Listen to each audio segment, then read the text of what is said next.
Hi guys. Today's topic is about FDI and economic integration.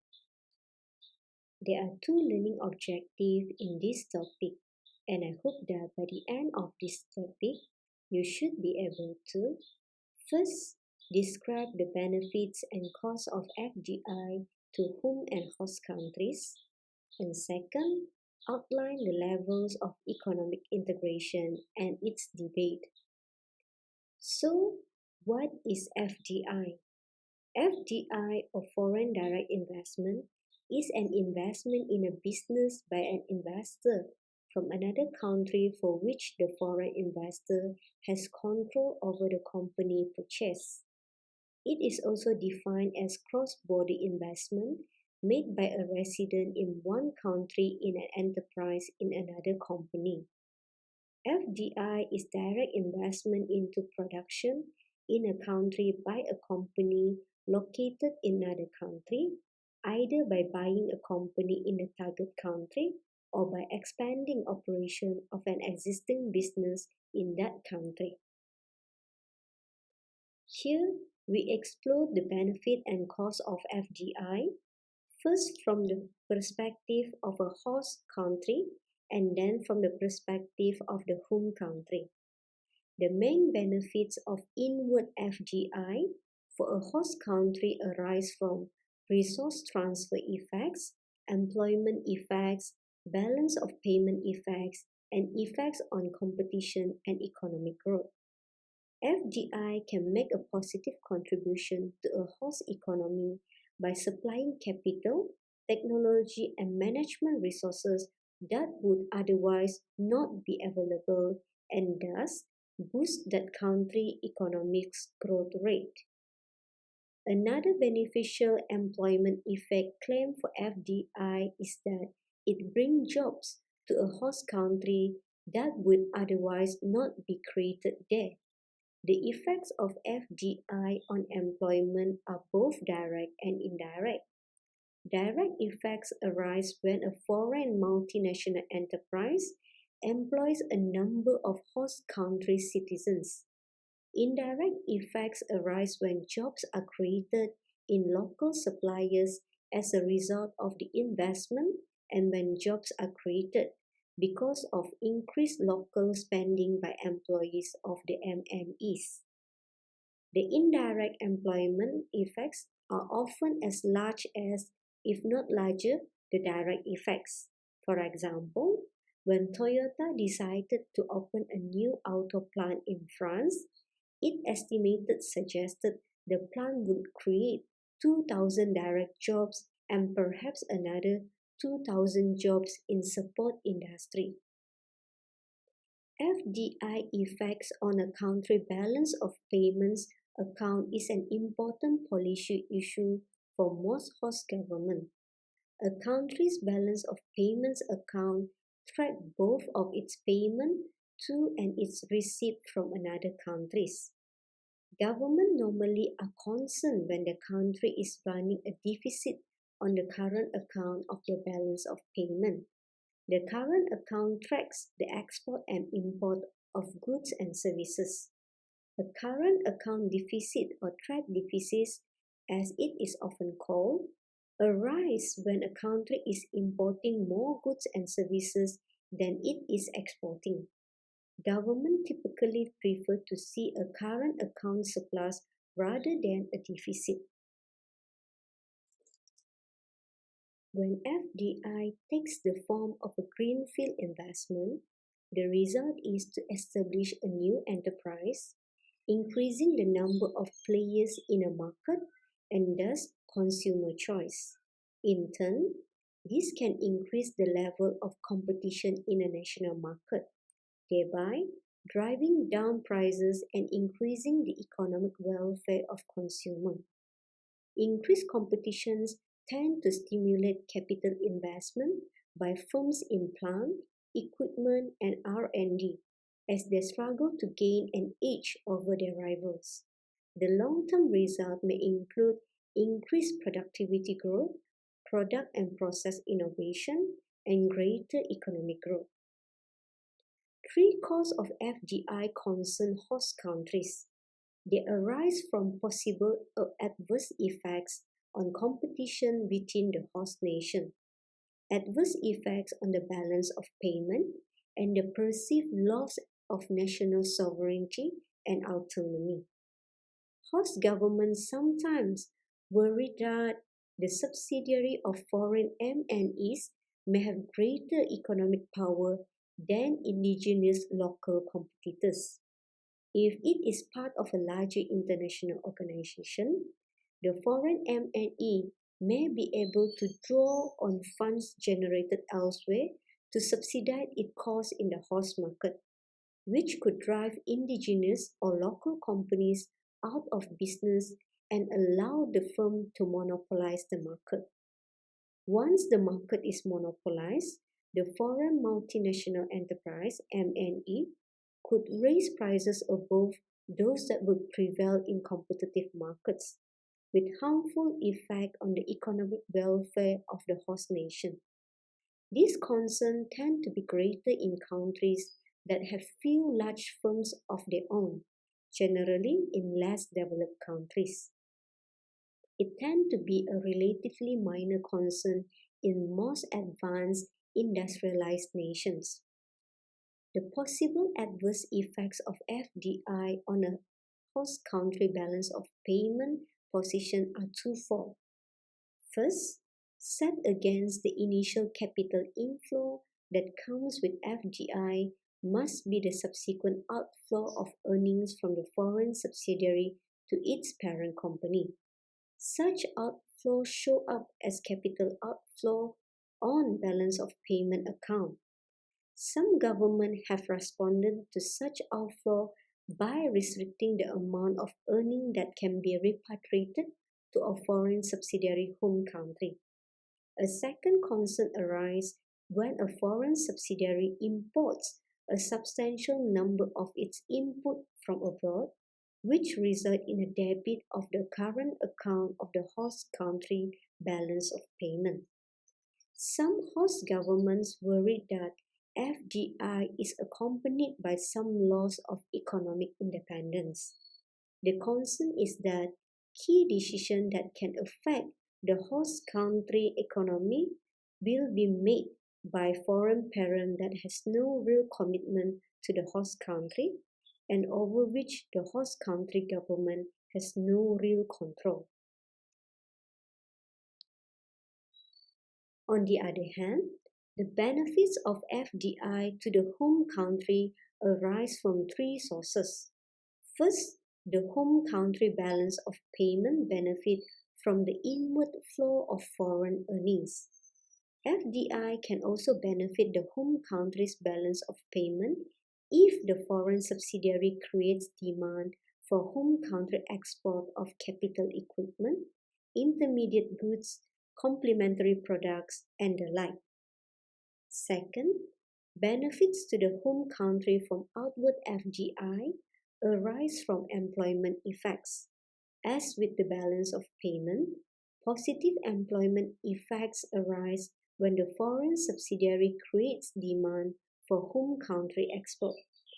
Thus, Toyota investment in auto assembly operation in Europe has benefited both the Japanese balance of payment position and employment in Japan because Toyota imports some component parts for its European-based auto assembly operation directly from Japan. Third, benefit arise when the home country MNE learns valuable skill from its exposure to foreign markets that can subsequently be transferred back to the home country. This amounts to a reverse resource transfer effect. Through its exposure to a foreign market, an MNE can learn about superior management technique and superior product and process technology. These resources can be translated back to the home country, contributing to the home country economic growth rate. Against these benefits must be set the apparent cost of FDI for the home country. The most important concern center on the balance of payment and employment effects of outward FDI. The home country balance of payment may suffer in three ways. First, the balance of payments suffer from the initial capital outflow required to finance the FDI. This effect, however, is usually more than offset by the subsequent inflow of foreign earnings. Second, the current of the balance of payments suffer if the purpose of the foreign investment is to serve the home market from a low-cost production location. Third, the current account of the balance of payments suffer if the FDI is a substitute for direct export. Thus, insofar as Toyota assembly operation in the United States are intended to substitute for direct exports from Japan, the current account position of Japan will deteriorate. With regard to the employment effects, the most serious concern arises when FDI is seen as a substitute for domestic production. This was the case with Toyota investment in the United States and Europe. One obvious result of such FDI is the reduced home country employment. If the labor market in the home country is already tight, with little unemployment, this concern may not be that great. However, if the home country is suffering from unemployment, concern about the export of jobs may arise. Next, we will go to the level of economic integration. The process whereby countries in a geographic region cooperate to reduce or eliminate barriers to the international flow of products, people, or capital is called regional economic integration or regionalism. A group of nations in a geographic region undergoing economic integration is called a regional trading bloc. Nations have banded together to reap the potential gains of international trade in a variety of ways. This figure shows 5 potential levels or degrees of economic and integration for regional trading blocs. A free trade area is the lowest extent of national integration. Political union is the greatest. Each level of integration incorporates the characteristic of those levels that precede it.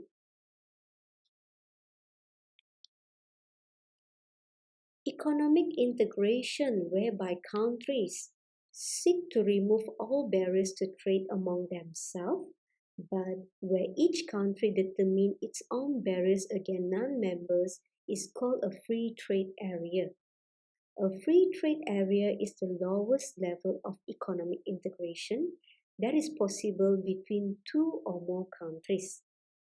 Countries belonging to the free trade area strive to remove all tariff and non-tariff barriers, such as quotas and subsidies on international trade in goods and services. However, each country is able to maintain whatever policy it sees fit against non-member countries. This policy can differ widely from country to country. Countries belonging to a free trade area also typically establish a process by which trade disputes can be resolved. Economic integration, whereby countries remove all barriers to trade among themselves and set a common trade policy against non-members, is called a custom union. Thus, the main difference between a free trade area and a custom union is that the members of a custom union agree to treat trade with all non-member nations in a similar manner.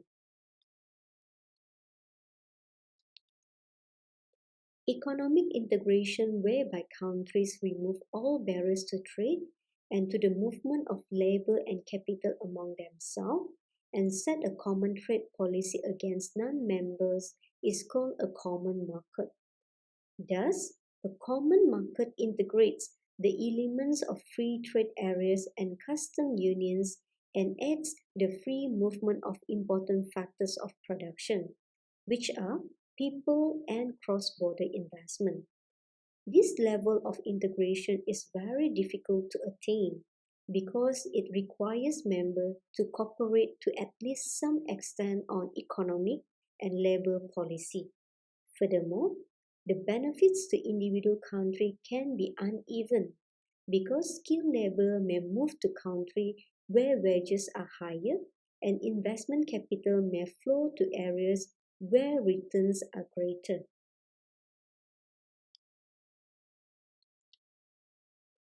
Economic integration, whereby countries remove barriers to trade and the movement of labor and capital among members, set a common trade policy against non-members, and coordinate their economic policy, is called an economic union. An economic union goes beyond the demands of a common market by requiring member nations to harmonize their tax, monetary, and fiscal policy and to create a common currency. Economic unions require that member countries concede a certain amount of their national autonomy or sovereignty to the supranational union of which they are a part. And last, economic and political integration, whereby countries coordinate aspects of the economic and political system, is called a political union. A political union requires member nations to accept a common stance on economic and political matters regarding non-member nations. However, nations are allowed a degree of freedom in setting certain political and economic policy within their own territories.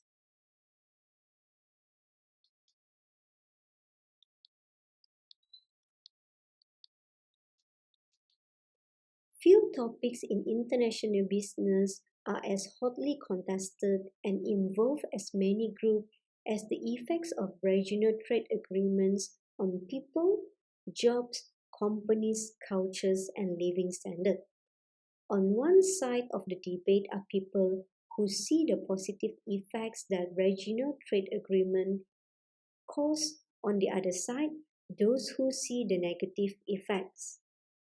The goals of nations pursuing economic integration are not only to increase cross-border trade and investment, but also to raise living standards for their people.